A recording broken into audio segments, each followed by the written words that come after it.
Good morning, students.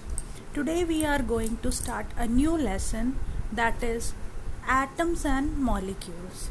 Regarding atoms, in the previous classes you must have learned that they are the building blocks of all the matter around us. Just as our houses are made of bricks, in the same way all the matter is made up of atoms.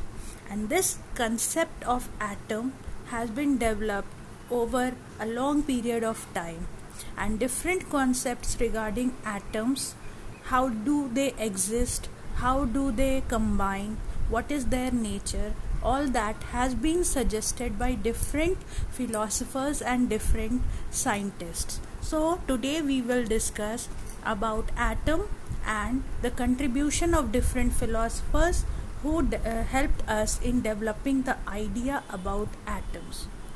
All the states of matter are basically made of tiny particles. Maharshi Kanad explained that if these particles will be divided further, we get the smallest particle, which is known as atom. So this was the first concept about atom that was given by Maharshi Kanad. An atom is the smallest particle in a matter which cannot be further divided. So this was concept given by Maharshi Kanad. After that, other philosophers also contributed with the idea of atoms. Layama said that atoms exist in combined form in different states of matter. That means solid, liquids and gases, whatever the state of matter be, in that the atoms are existing in combined form, either in the form of elements or in the form of compounds. So Democritus and Leucippus said that if we go on dividing matter, a stage comes when it cannot be divided anymore. These indivisible particles are called atoms. So this concept about atom, first it was suggested by Maharshi Kanad, and then it was further explained by Democritus and Leucippus. And Pakhuda Katyayama, he suggested that atoms in matter, any state of matter, it exists in combined form.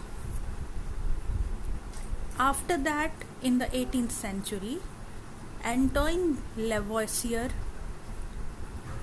explained about the combination of atoms and formation of elements and compounds.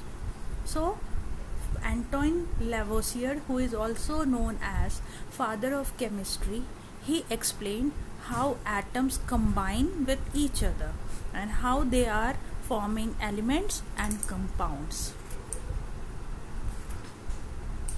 Lavoisier explained about how and why elements combine, and also what happens when they combine.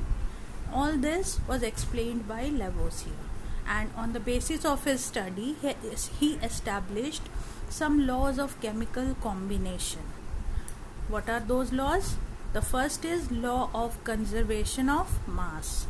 The second one is law of constant proportion, and the third one is law of multiple proportion.